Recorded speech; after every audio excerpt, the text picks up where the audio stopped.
Rise and shine, liberty-loving patriots. Welcome to the Chris Ann Hall Show. I am J.C. Hall. Chris Ann is on her way to Virginia as we speak. Got my man Thaddeus in the studio with us. Thaddeus is the guy who puts together our video clips, man. Takes the show, chops it up, and yes, sir. And puts out the good educational content on the site, on Facebook, and all that good stuff. Thaddeus, appreciate you being with us, my man. It's a pleasure to work with you guys. All right. So, Chris Ann wanted me to fill in the show today, so I get to talk about what I want to talk about, I guess.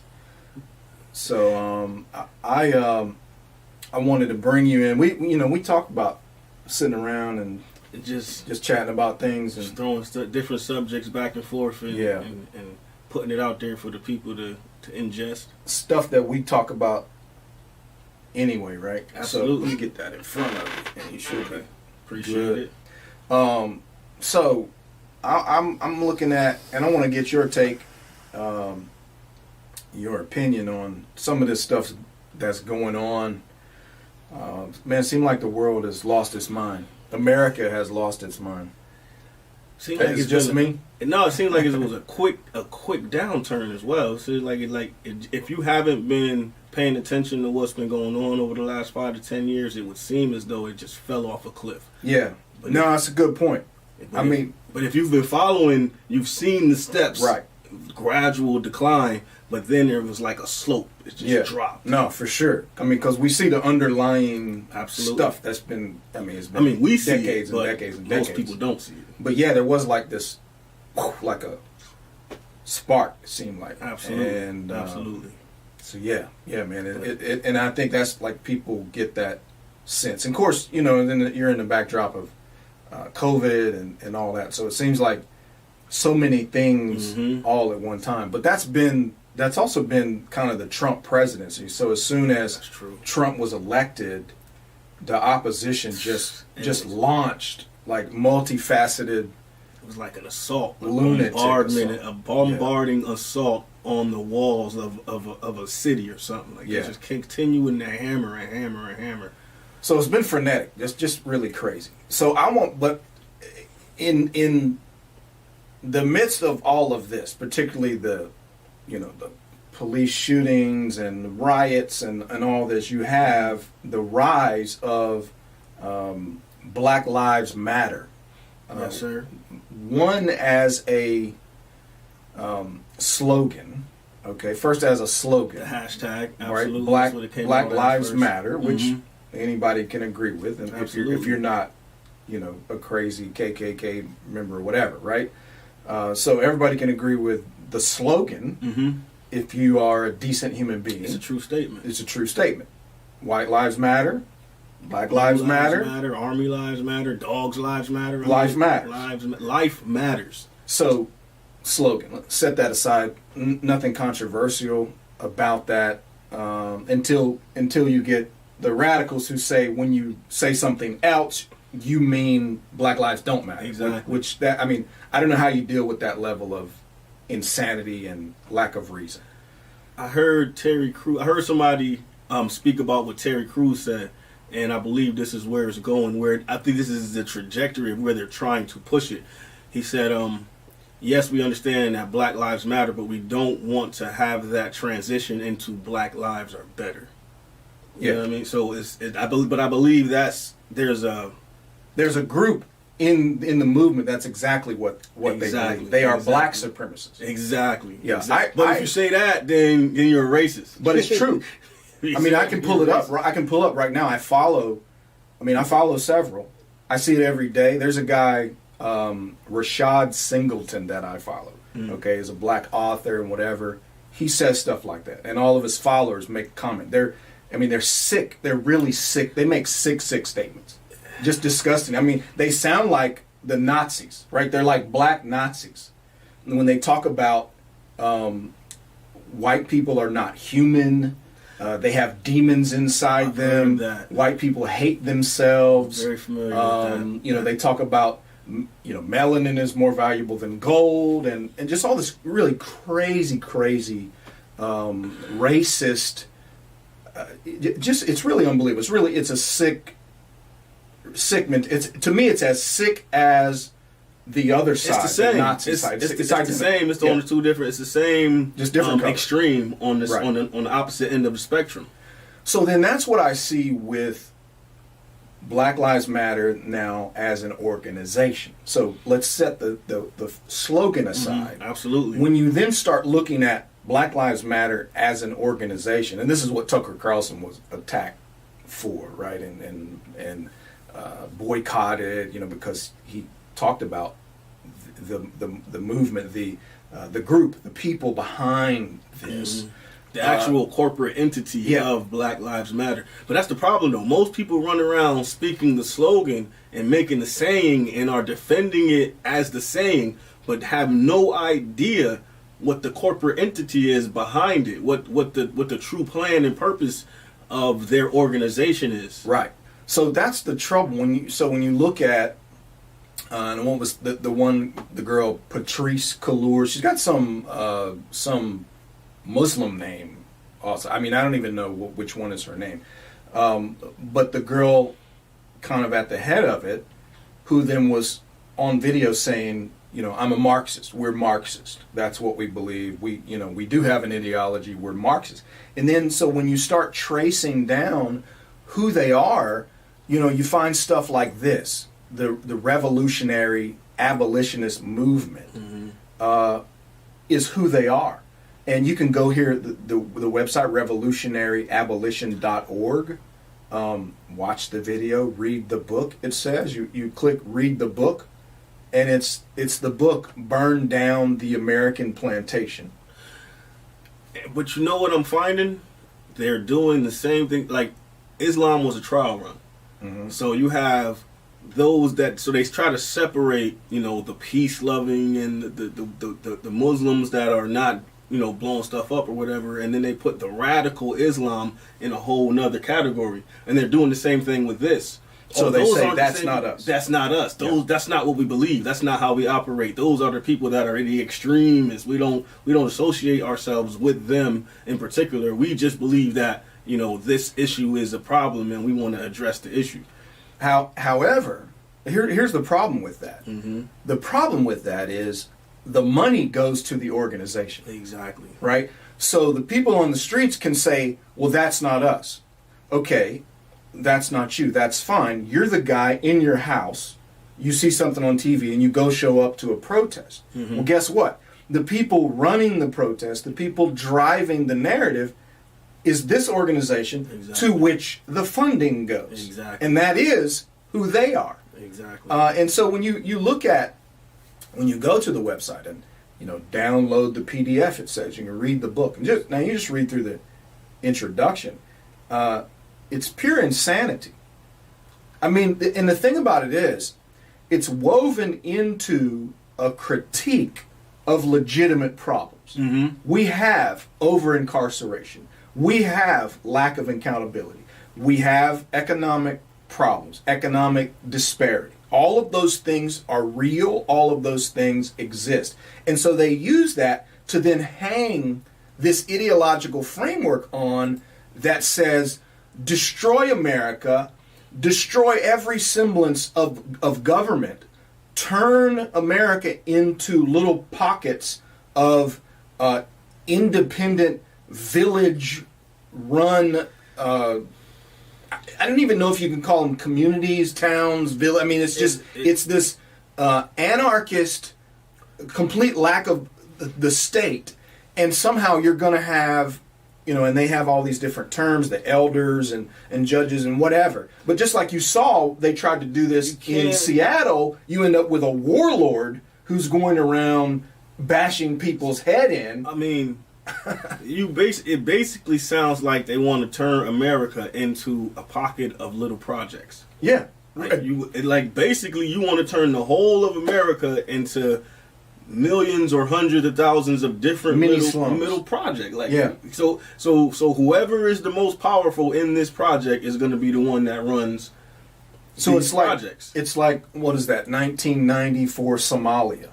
Exactly. Where you basically just have warlords running around. or 2020 Chicago. Right. You know what I mean? It's the same situation, depending on who you're connected to, depending on what kind of influence you have. It will be whether you eat today or not. So look at this. Now, when you talk about who is creating this vision of these little, America of the little mini project, tribal warlord pockets, that's these folks.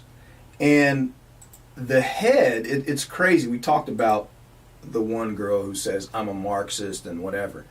The people that fund this thing are really a bunch of mostly white Marxists, white lefty Marxists. And several they found on the board, for instance, was one of these ladies who was a domestic terrorist who bombed the Capitol. Wow. In the 80s. They went around bombing police stations. I mean, they're domestic terrorists. Susan Rosenberg, former domestic terrorist, sits on the board of the groups that fund and operate Black Lives Matter. Here's another one. Paul Strasberg. So he's one of the funders from Arizona. This is actually from the place called Badger Foundation, which is like Tucson High School alumni. Okay. So you had to dig deep to find that. Yeah, it's great. And that's the crazy thing. You start typing and searching. Google covers for these people, right? Absolutely. You have to dig like crazy to try to find these folks. They're partners. They're in it together. So here's his group, right? Vera Institute of Justice, founded by a couple of New York white liberals back in the day.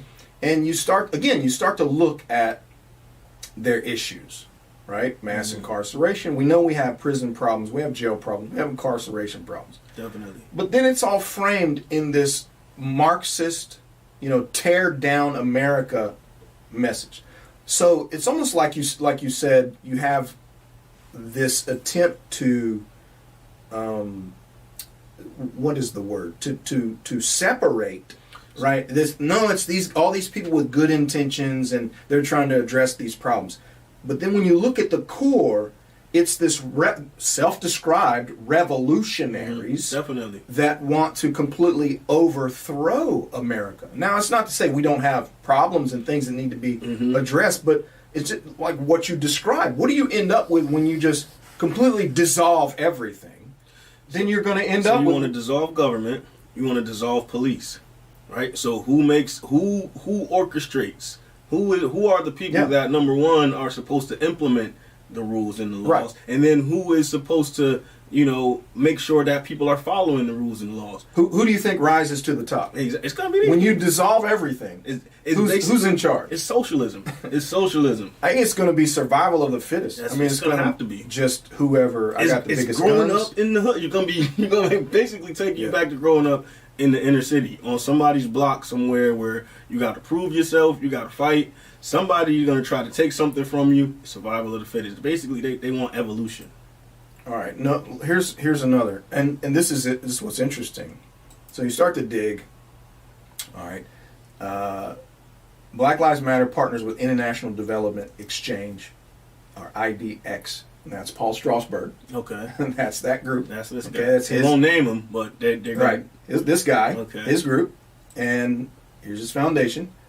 And so then you see the message, right? And you start to look at who's giving what and all the money that's coming in. It says, for example, the Ford Foundation, working with Borealis Philanthropy Organization, hopes to attract as much as $100 million. So they're going to get $100 million through the Ford Foundation. Guess who used to work at the Ford Foundation? Directing their money to whatever charitable organization, whatever grant, wherever it goes, right? So it's amazing to see all the connections, but yet and what I learned in researching this is how they mask all of this stuff. It's a bunch of charities, charitable organizations, basically grant writing, they're grant awarding agencies, Okay, and it's almost like a money laundering. That's what I'm thinking. That's what it went to me. I mean, for those of you that don't know, probably you don't know me. I have a criminal background, so a lot of my thought processes when I see certain things, it equates to a criminal structure. Right. You know what I mean? A lot of this stuff is built like a criminal mafioso structure. You have a lot of different entities that secure you in your personal freedom, so that if something happens, you can, I'm at arm's length. I'm not attached. That doesn't have anything to do with me. I put these people over it. They're the one that did it. You know what I mean? So that's what I'm seeing. Right. So for the record, you were delivered out of criminal. Yes, I was delivered out of background. Yes. You've not mentored young black men. Yes, I do. Absolutely. So, yeah. Yes, I do. It's great, man. Yes, sir. Yeah. It is. It's like a mafia organization. I mean, it really is a cabal of Marxist revolutionaries and these liberal elites. Absolutely. That are funneling massive amount, and I should also include in there. We're talking Ford Foundation, huge corporate based charities. Think about it like this, and this just hit me. Like, you think about late '80s, early '90s, when rap came onto the scene, and the black community really began to gain a voice. Mm-hmm. How do you curtail that? Yeah. And how do you take that and you make it your own device? You know what I mean? Because if you leave it to grow on its own, it's uncontrollable. As we have seen, the black culture, what do you call it, hip-hop culture has influenced the world, literally, right, in the last 20 years. So they saw it coming down the pipe and said, but these young folks are influenced by their emotions. Yeah. They can be driven by their emotions. So what we'll do is we'll set up some emotional triggers. Isn't it funny? Nobody ever stops. I mean, now they even have the movie out about NWA, mm-hmm. right? What was it called? Straight Outta Compton. Straight Outta Compton, yes, sir. And nobody ever stops and goes, wait a minute, they were formed and funded by some white Jerry Heller liberal, right? Yep. I mean, that was one of Ice Cube's thing when he went off on the Jew, right? The little Jew, right? He was accused of being anti-Semitic, exactly, of making comments about this. But he saw what was behind the agenda. He saw what was really going on, and when he spoke out about it, they kicked him out of the group. Basically, they're not going to tell you that in the movie, but if you do your real research, it seems to me it's all crafted. This is my opinion. It's all crafted and created to pit race against race, mm-hmm. to create this division, to lay this foundation of what we're seeing now, so that you can come in and have a pretense to say, defund everything, dissolve everything, destroy America, throw it out, start over, burn the Constitution. And it's constantly these really New York-based, elite, leftist, New York Hollywood, white liberals. Well, the Hollywoods is transplants from New York, controlled. That's true. From that same absolutely center. I mean, think about. I think this is going to tick some people off. Well, maybe I'll save it for the next topic. But I just always think about how the movies are shaped, mm-hmm, right? Definitely. The movie's shaped, the news is shaped to transmit certain images and narratives to get you thinking in a certain way, to make you have certain opinions about people. And again, pitting race against race, pitting, this group against that group, is to cause division in order to control. It's kind of like controlled chaos. What they did with the KKK in the beginning, to pit poor whites against blacks. Yeah. So that they strike an emotion, they strike a chord in order to put an image in front of you and say, this is your enemy. All along, behind the scenes, they're pulling the strings and making both groups fight each other. Yeah. And so that they can go in, it's like you said, Rwanda, so they can go in and loot and take everything that they want. Unbelievable, man. Well, look at the and we keep saying they, like they. That's well, because in reality, it's a, and this is the thing that you see. For instance, go to, so we're here at this Vera project, right? Strasberg's thing, and the two Mm-hmm. New York liberals who founded this. So if we go to about, right, about us, and so this tells what they do. Let's look at who they are, right? So when we say they, why do we say they? It's a freaking huge cabal of these Marxist foot soldiers and manipulators. I mean, so it is a they. It is. That's why I brought that up, though, because that's what the response I receive. It's they. It's they. Oh, Yeah, you can't even tell me who it is. Who is they? Like, you're a conspiracy theorist, and then they, like, you. I can start naming them, yes, right? I can name them. And then what are you going to do with that? I can tell you who they are. And I mean, we've named some names. I'm showing you names here. Absolutely. But that's, and now the reason why I'm bringing these people up, because to me that's the core. This is the problem. I see we always complain about this and that, and we want to do this, and our focus is on politicians. I really feel like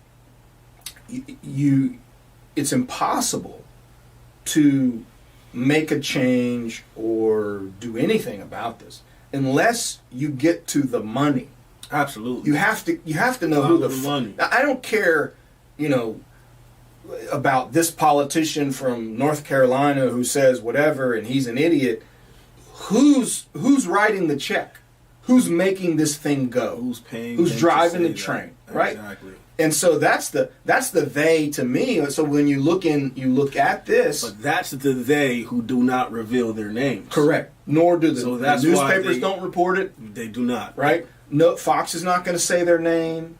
If you know their CNN's name, not then gonna they say are their not name. the they. Right, exactly. So you don't know. I always look at these organizations. I go to the board of trustees and that sort of thing, and I start digging into those folks.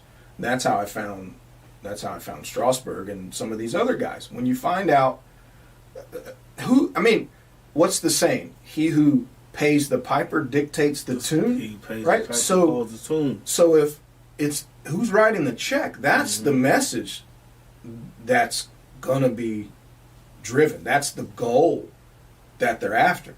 So so that's the thing. You start to dig in. What are these people about? What do they believe? Then you find out it's a Marxist ideology of varying degrees. Right? You have the extreme radical of almost anarcho-communism in the sense of let's dissolve every state structure and let's just have a free-for-all. But you also find out that they've been doing this for years. Yeah. Like if you begin to, like as you say, you dig, you find these names, and you realize that these names, these people, these organizations have been doing these things for years. Right. 60s, 70s, 80s. No, I can sit here and, we can go through this. We could probably spend the next half hour and I can just continue to read a list of these organizations and the people who lead them. And it would probably be discouraging to most folks because you'll end up with a massive, well-financed army who is hell-bent on tearing America. What can I do against them situation? Yeah. So you have these guys, all right? Revolutionary Abolitionist Movement. You can go to revolutionaryabolition.org and start to read about and learn about what they're after, what is their goal. The funders, again, Mr. Strasberg and many of his organizations. You can see in the bio all the stuff. Ford Foundation hired Paul as program officer for Latin American Caribbean, where he monitored grants in education, agriculture, rural development, developing the foundation's first programs of grants in human nutrition, blah, blah. So this guy is in charge of distributing the money, cutting the checks. His group, Vera Institute of Justice. And even if you go back to that, he's done it already all around the world. Yeah, all around the Thailand, world. France. We saw the article, Ford Foundation, which he's tied to, giving funds through this group, Borealis Philanthropy. Right? And again, philanthropic intermediary. Right? Helps connect grant makers to organizations that meet their mission. So it's this nondescript, we just network people and help people get grants. Well, then when you look over here to the right, what are they about? Who are they giving grants to?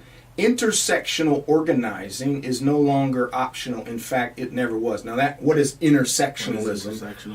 That's your transgender and your black, your multiple minority is intersectionalism. Black trans lives matter. Well, that's a thing when you see this is their worldview. Go back over to Revolutionary Abolitionist Movement, click read the book, start to read through this, and you will hear the same stuff that normal families with a husband, a wife, children, that is some construct of oppression. Fairy tale. They want to do away with the very idea of family, the very idea that there is such a thing as gender, biologically assigned. I mean, and it's all written right here yes. in their bios on their websites. But right. The problem is people don't read. Nobody researches. But this is the reality of the ideological framework of Black Lives Matter as the driving force of the movement behind the slogan. Yes, sir. This is who they are. Yep. So this is what your average Joe on the street does not understand. Yeah. And one last just to give you insight. So this is our couple right here. This is what they look at. All right, what their vision is, what they want to do. Zapatistas, lessons in community self-organization in Mexico. That's what you saw in Seattle. Their attempt at self-organization. Well, how do you accomplish self-organization? How did the Zapatistas in Mexico accomplish self-organization? There's only one way to do it when a state already exists. Takeover. That's through violence. So they advocate violence. They're open about that. They have no problem with it. Then how are you going to sustain it has to be an organization founded, created, established through violence? You have to sustain it through violence, which is what we saw in the Seattle. Autonomous. Think the word autonomous. What is autonomous? Self-organization. Supposedly runs on its own. So this is what they look at. This is just one example. They also there's a whole article about how to do this and how it works and what it looks like. They look to the radical Kurds in northern Syria. So this is another thing. People hear Kurds. Oh, the Kurds. That's the friendly group. That's we should be on the side. They're not one group, okay? And that's not the ones they're talking about. It's the radical, crazy ones that are like this, violent. Here's another thing. Roar Mag, ROARMAG.org. Roar Magazine. I read this stuff because know thy enemy as thyself. Right? I want to know. Absolutely. And this is the thing to me. You cannot fully understand, and you will not fully understand what is at the core of this movement that is afoot, unless you, I think, unless you hear from their own mouth. Gotta hear from the horse's so mouth. You don't learn who Black Lives Matter, the organization behind the slogan, is from watching CNN or Fox or MSNBC. Now, Glenn Beck tried to get into some of this, but not many people see that unless you subscribe. But it's all out there to research. You can find it, and you can know who they are. But this is a radical, anti-American, Marxist movement that wants to dissolve everything. Everything. And I mean everything. Church, economics, government structures, everything. That's ridiculous. So again, I think, as we said, you're left with survival of the fittest, which a lot of you want to bring it back to the 1760s when we first got over here. So which a lot of conservative patriots say okay, good, I got guns, let's do it. Okay, fine, that's the world you want your children to grow up in. Okay, go for it. But that's what they want. Let's just shoot it out. So you're talking, and somebody, we'll win. We have the guns. okay, well, what does winning look like? Exactly. What's Millions, the next step after that? Because they're not going to stop. They're not going to stop. They're not. They're not going to stop. So, I mean... And I'm not either. I mean, so that's what I was about to say. So it's going to be a battle. Basically, it's a civil war battle to the death. Complete blood. And then it's take no prisoners, because if anybody stays around to the end, then there's a possibility of your ideology being passed on to the next generation, and you have another revolt. Yeah. So everybody got to go. Anybody that has this perception or this ideology thinks this way, you got to go. You're an enemy. Well, I don't think you can reason with people like that. I don't know how this ends well. It's hard. I mean, you're really left with you have to have some kind of new enlightenment, a great awakening, a spiritual great awakening, some sort of almost it's divine a hard issue. It's a hard issue across the board. Right. I mean, and I know everybody doesn't believe this, but I look at it and I think, okay, you need some sort of divine intervention or some kind of enlightenment, mass enlightenment take place. I don't know how you stop this growing menace of revolutionary radicals threatening really a nihilistic, just total bloodbath future.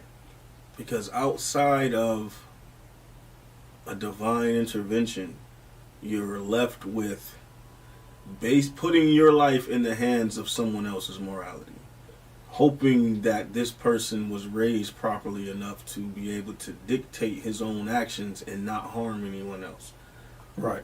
But the selfish nature of humanity is going to make me think of myself first before I think of you. It's going to make me think of my family first before I think of anyone else's family. So if it takes to hurt your family to help my family, my selfish human nature is going to justify that and allow it to happen. So the one thing that maybe gives me hope in light of what you just said is, we're sort of in this sphere. This is what we research, this is what we study, this is what we listen to. But so as I go around in my daily life, just throughout America, throughout the community, I don't see that these people represent most of the folks in America. Absolutely. So then perhaps it's not big enough, widespread enough to result in what they want. But on the other hand, I see the media aligns with this, news, movies, all the talking heads, and they continue to drive, their mission. And so then I have this kind of debate with myself of, will it expand to the average person? Will they go along with this message? Will they begin to believe it? Will they begin to sign on to this? I mean, so I don't know. So I don't know what. Help me out here, bro. Give me some hope. Just from what you said. Okay, so what I'm dissecting is what comes out at the other end is they don't have the numbers, but they have the influence. Right. So if we can, if the people that think liberty-minded as our camp does, if we can begin to influence on a scale that they do, then we can educate, we can overturn, and we can be... Because like you said, the average person is not a radical Marxist. Mm-hmm. The average person is just waking up 6, 7, 8 o'clock in the morning, going to work, trying to feed their family, doing what they have to do for their household.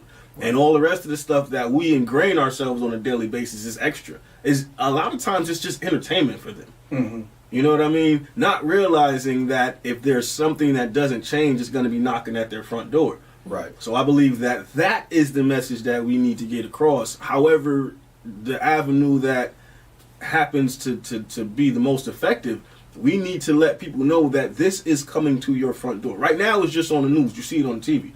But if it doesn't stop, if we don't do something soon and something serious soon, it will be at your front door. It's coming to your front door. Your family will be affected. That's the problem. People don't see their family being affected in the immediate moment. Yeah. But when your family begins to get affected, it might be too late. Good word, man. Good word. I agree with that. All right, I want to shift gears, sorta. I mean, kind of in the same ballpark, but so with the same BLM crowd and their messaging, they've seized on lack of accountability in policing, and then they've turned it into a racial narrative. Now, you know this. I've been studying. I started studying police use of force back in 2006. So I've been looking at, this is something that I've researched and studied for a very long time. I saw some really heinous, what I thought were heinous incidents, and that drove me to it. I remember one, I think it was in Virginia. There was a lady who's a Sunday school teacher. Okay, she pulled up in the parking lot of a church for a job interview. She didn't know she actually came to the wrong church. She was at the wrong location. Wow. So nobody was there. Parking lot's empty. A police officer comes and starts questioning her, and for whatever reason she wasn't comfortable speaking with the officer. Nobody was around. It was just him, just her. She's alone. And there actually ended up being cameras and things. But so long story short, he says, "You're trespassing on this property." She says, "Fine, I'm leaving." Mm-hmm. Right? He says, "Get out of the car," all this stuff. "No, I'll just leave. I'm leaving." She drives away. He fires 6 shots into her vehicle and kills her. Wow. And I thought, at that time I thought, is this the kind of absolute insane sociopaths that we have policing our streets? What is going on here? And I started researching this for years. Now, by the numbers, what I discovered is about 1,000 civilians are killed by officers every year. That number has held consistently for over 2 decades. 1,000 civilians. 1,000 every year, which is about one person every 8 hours. So every 8 hours, a civilian is killed by a police officer. Okay, that's been the same for decades. Okay. It hasn't changed. It still hasn't changed. So there's no sudden increase of police killings. That's completely false narrative. Yes, sir. Now, what there is now is greater reporting in the news, particularly when it's a black victim. That's what we have. So it's a distortion, and our perception is based on what we see. Right? The data's given to us. But it's been consistent. Now, do I think it's a problem? Yes, I think it's a problem. I think a person being killed by law enforcement every 8 hours is a problem. So you can't even if it's been the same without a person being killed by law enforcement. So even if that's been the same for 20 years, I still think it's a problem. And then when we look at some of the incidents, they're clearly the details surrounding the incidents make it even worse. Right. They're outrageous. And the big problem, the number one problem that I see is when it is obviously unjustified, that the people are not held accountable, right? Mm-hmm. But all that aside, the idea that there's suddenly this increase and suddenly more black people are being killed is a false narrative. The data do not bear that out when you look at it, okay? Now, I also looked at the counter narrative started coming of police being killed, right, by civilians. All right, yes, that's another thing that has also been consistent. It is about 1 a week, so every 7 days for over 2 decades, a law enforcement officer is killed in what's called felonious death of a law enforcement. So we're not talking about had a heart attack, got in a car accident. We're talking about somebody. So an officer targeted. is now deceased by the actions of a civilian. Correct. Not not something just that died. has something outside of not Right. outside circumstances in the line of duty, something to do with his police work. Yeah, particularly because there is a category killed in the line of duty, and that encompasses accidents. That encompasses, you had a heart attack. So you have killed in the line of duty, and then you have felonious. It's felonious death Okay. of a Leo. Okay, and so that's about one every 7 days, and it's another number that it's consistent. It doesn't change.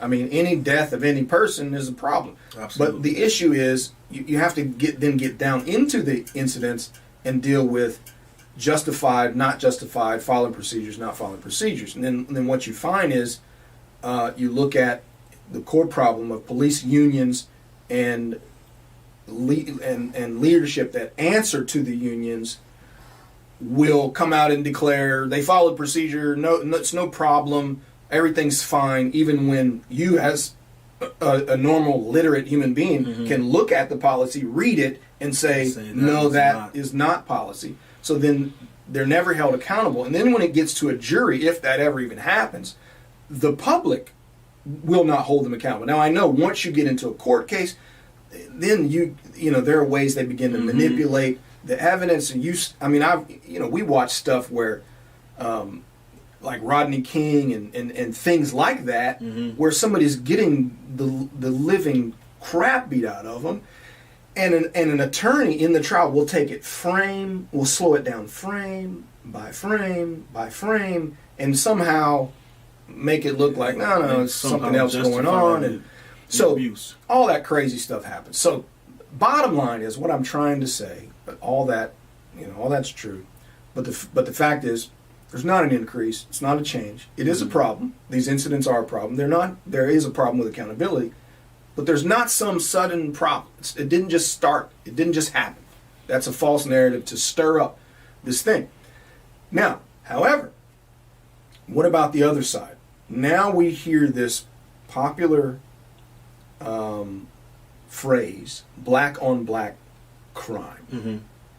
Now I began to look at the numbers on that.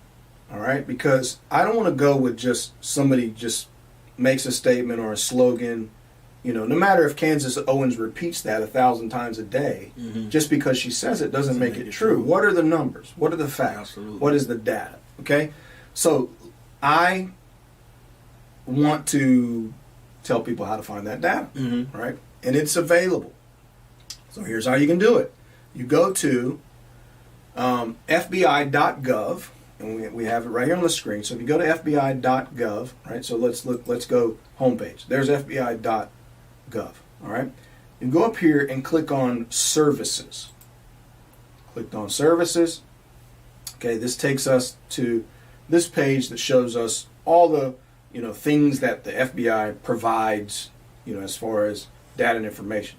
And we want to go to Uniform Crime Reporting Program. So this is all the crime statistics, murders, robberies, whatever. So all the law enforcement agencies give their data to FBI Uniform Crime Reporting System. Okay. All right. Now, if we go down to UCR publications, we click on that, because what we're looking for is a report called Crime in the United States. Okay? This is a collection of that data that has been collected for 80 years. So there's 8 decades worth of these statistics in these reports. Now, you can click on them by year, so you can see them all listed by year. 2019 is not fully out yet, but 18, 17, 16, we can go back and back and back. So when we click on these, okay, let me show you how to do this, by the way. So let's say I want to look at no, I'm not going to do 2016 because it's different for some reason, but let's go 2017. And you'll get to this page, 2017 Crime in the United States report. And let's say we want to look at homicide, right? We're talking about black on black crime, right? Particularly murders, homicides. So homicide. So look at homicide in particular. How many blacks killed blacks? Is it a big problem? Do we have an epidemic? That's what we hear. Epidemic of black on black crime. Is it more prevalent than it was 20, 30 years ago? Or is it more prevalent than white on white crime? Okay. Right? Because if let's say if white on white crime was greater, then wouldn't we have a white on white crime epidemic? More of a white crime than epidemic than we did. Exactly. Yep. So let's see, homicide 2017. We click that. Now, this will list all the tables that they have. So here in this section it says expanded homicide data tables, victim data, offender data, and the tables are listed by number. Okay. So now I'll let you know where we find the data we're looking for is table 6. Okay. All right. So you find tables now in 2016 for whatever reason it's in table 3. I don't know why, but every other year it's table 6. So if we click the 6 right there, offender data, then this is what you end up with. So this is murder, and we see right here the race of the victim. Mm-hmm. All right, so there's white victim in row 1, black victims in row 2. So total white victims for 2017, just as an example, 3,567. Now, the offender, the murderer, what was the race of the murderer? Okay, so most, in this case, 2,861 murderers, white murderers, killed 3,567 white people. Okay. All right, and then 576 black offenders. Okay, so white on white crime, 2,861 against 3,567. Now we'll look on black crime. So 2,970 black victims, 2,627 black offenders. Mm-hmm. So what do we see there? There's a consistency of people killing each other from their own race. Correct. So whites kill whites, And blacks kill blacks. And in fact, if we look at the number, more whites killed more whites than blacks killed blacks, which stands to reason since white is a greater portion of the population. Absolutely. Okay. Now, I'll go ahead and tell you, when we look at year after year, there's 2018, pretty much the same. Mm-hmm. 2017 we just saw, 2016, wow, same. 2015, same. Okay, you go on and on and on. It's pretty much consistent.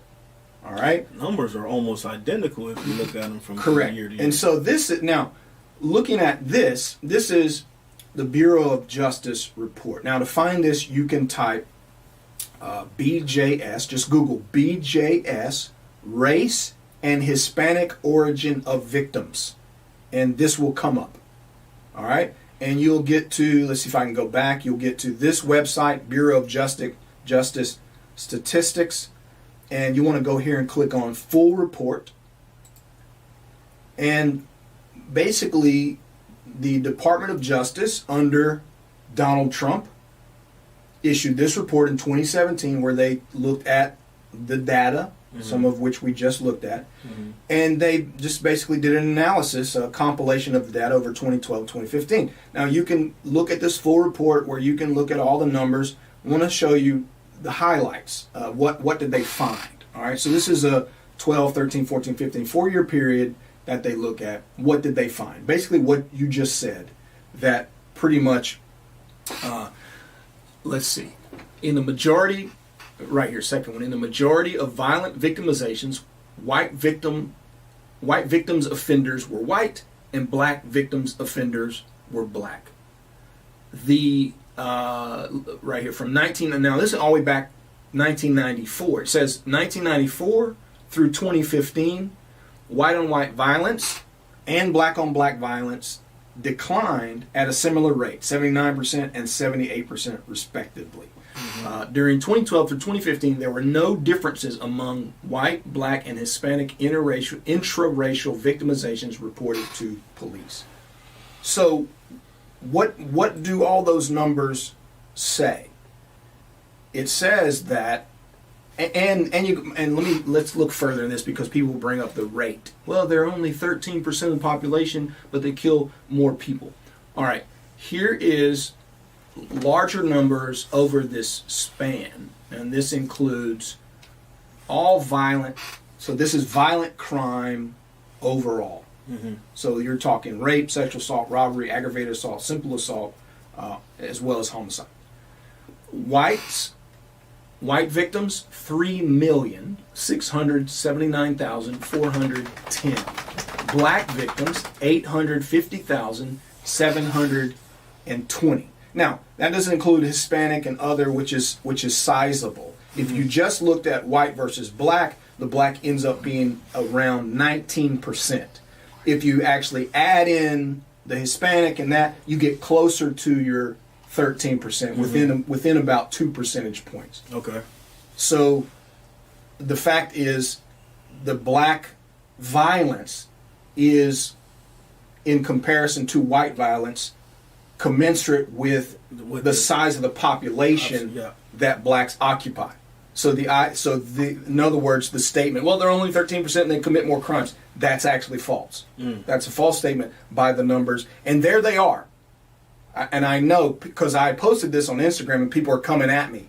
It's just numbers. I didn't make it up. They don't lie. Okay? So it doesn't matter, and I'm not trying to target these guys, I'll just not name them. But it doesn't matter what any popular black conservative, and you can name a long list of them, who repeat this over and over again. They can say it as many times as they want. It does not change the numbers. These are facts. So, in that case, what are we seeing? Why do we say that? Because I don't think black conservatives are lying. I don't think people that say, hey, we got a crime problem are lying. Now, I do have a theory why that. But what do you think's going on there? If the numbers don't bear it out, why do we talk about a black-on-black crime epidemic or problem if it's pretty much the same rate as white-on-white crime? It's a distraction. I mean, they're looking to, and like I said in the earlier segment, it's built on emotionalism. So in order to say it's a defense against what the opposite is saying. So one side is saying, okay, police brutality. We need to curtail crime. We need to hold police accountable. Yeah, hold police accountable. They're killing us. There's too much killing, police killing. So in order to counter that. Exactly, that's the word I was looking for. Counter that, you say, oh, well, if the black people stop killing each other, then the police won't be scared enough to be able to have to... So clean up your own house. Basically, sweep around your own front door. Yeah. So if it's Which makes sense. These neighborhoods, I mean... But... It makes sense... The data doesn't support... No, I was about to say, it makes sense verbally. But when you begin to dig into what's really going on... and I agree with that. And let me tell you where I think that comes from. Because this is what I do believe. I believe we have a Chicago epidemic of black on black violence. Philadelphia. Yeah, I don't. Now, New York is another one of those portrayed in the media. Because actually, when you dig into the New York statistics, it's been cleaned up. It's very low. It's been cleaned up. Very low. There's not that level of violence. But what I think happens is, because here's the thing, to say there's a black on black violence problem in Chicago, I think is absolutely true. Absolutely, yeah. But definitely. what I think is that imagery skews the overall perception.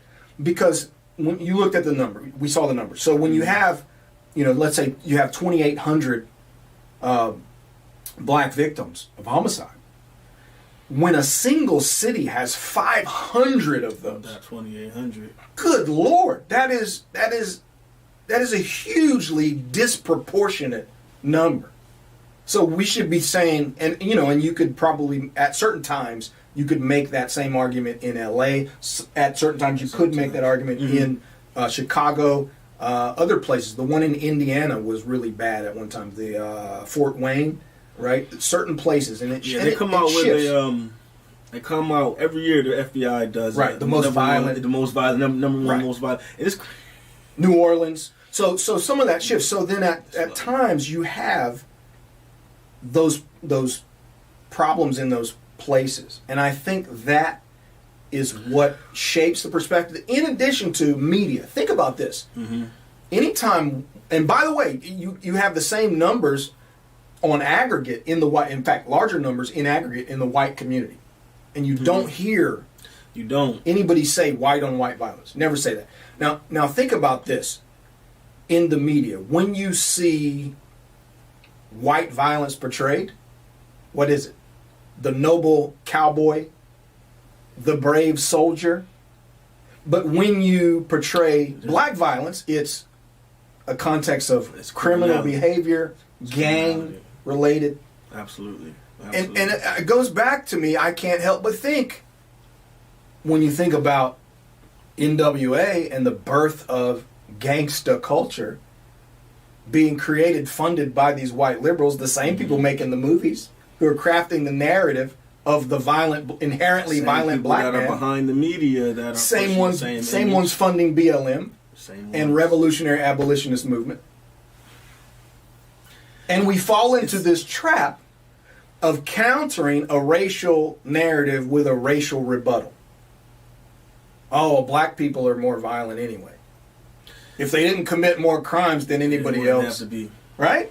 Mm-hmm. So it runs right along the lines of pitting race against race. The only problem is when you actually look at the data, it's not true. It doesn't add up. It doesn't add up. This is where every rabid conservative unfriends Chris Ann Hall and stops watching the show. But I'm sorry, it's math. This is the data. The numbers don't lie. The numbers do not, will not, cannot lie. You can skew them and manipulate them to try to say what you want them to say. So why wouldn't we say we got a Chicago problem? Because that doesn't fit the narrative. That doesn't help. But that part's true. That part is true. That part is definitely we true. have a problem in the black community in Chicago. Why is that? Like, why would... And that's when you can then start asking questions and examining. But instead, we make it this broad, generalized racial statement. I think there's a situation... If you look at it like that, all of those high crime rate cities are run by Democrats.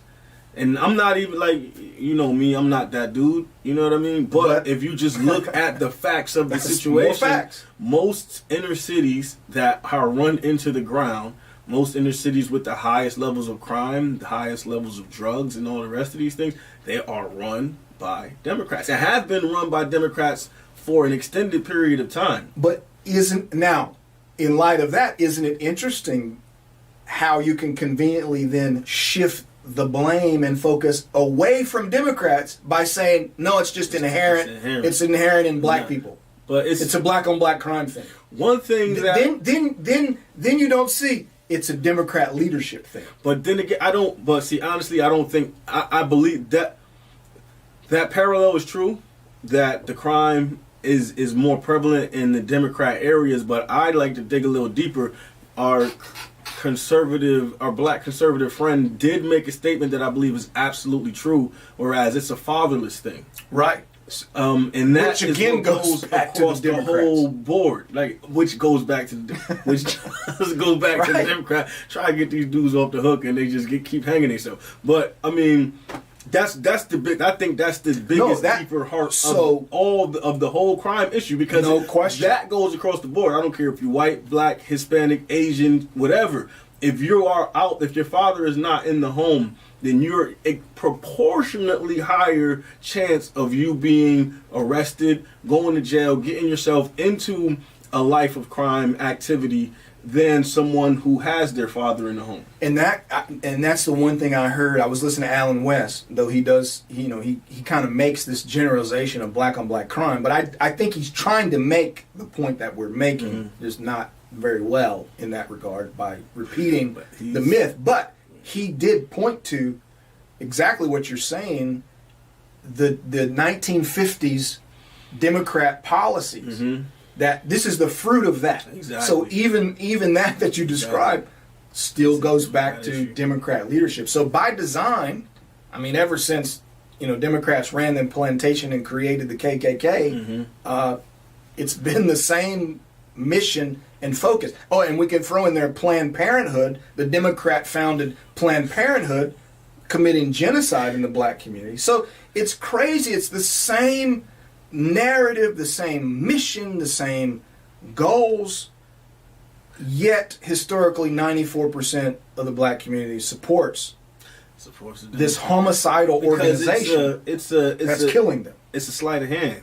It's a sleight of hand. And I go back to the they. You know what I mean? We say they are the problem, they are the problem, they are the problem. When election time comes around, the they has a white face. You know what I mean? Right. So because this person did this and because this party did that, these are the results of what happened. And like they say, man, they say it all the time. I've been hearing this since I was a kid. If you want to hide something from a black person, put it in a book. You know what I mean? People don't read. People don't research. My people, the people that I grew up around and grew up with, they don't. You know, they'll hear it from me, hear it from you, hear it from a person, somebody that has a little bit of influence over them, and they'll take it like it's the gospel truth and run with it. No matter how wrong they are, no matter how distorted it is, but that's the blinders, and that's the shifting sand. You never know. You never know. Verified truth. Verified truth. Well, we have run up against the clock, but that's why I wanted to bring this out the way I did. I showed you where you can find this information for yourself. It's just facts, man. It's not just me saying it, but you can go FBI.gov, track it down. These are statistics. Nobody else collects this data. If I could say something just to end off, I had to take my emotions out of it. If you are trying to analyze this information with your emotions, you're always going to end up in the dead end. Yeah. You got to run your head against the wall. You got to remove your emotions, remove your attachments, and just see it for what it is. Take an unbiased look at everything that's going on, and you'll see what pans out. Well, and I think, I'm glad you mentioned that, because another point is we only see what we see, okay? And that can be a problem. So if, like you said, if I grow up, you grow up in a crime-ridden neighborhood, which is a black neighborhood, and you see that, then you're going to go, yo, JC, it's obvious. There's a black-on-black crime problem. But that's you only have that one data set, that what you're looking at. So your neighborhood and your personal experience doesn't mean that's the entire country, right? So I grew up, the black neighborhood that I grew up around didn't have a gun violence problem. So why does South Central LA get to be pointed to as the norm, but my neighborhood doesn't get to be the norm? Because that's what when in fact the data supports my neighborhood being the norm and South Central LA being the exception. It's a fear factor. But yet South Central LA and mob New York and gangster Chicago, that's what the movies get made about. That's what makes money. They don't make movies about the black neighborhood that I grew up around. Absolutely not. So you never see, the only examples you see are the negative. Are the things that confirm that what you believe, right? What you're led to believe.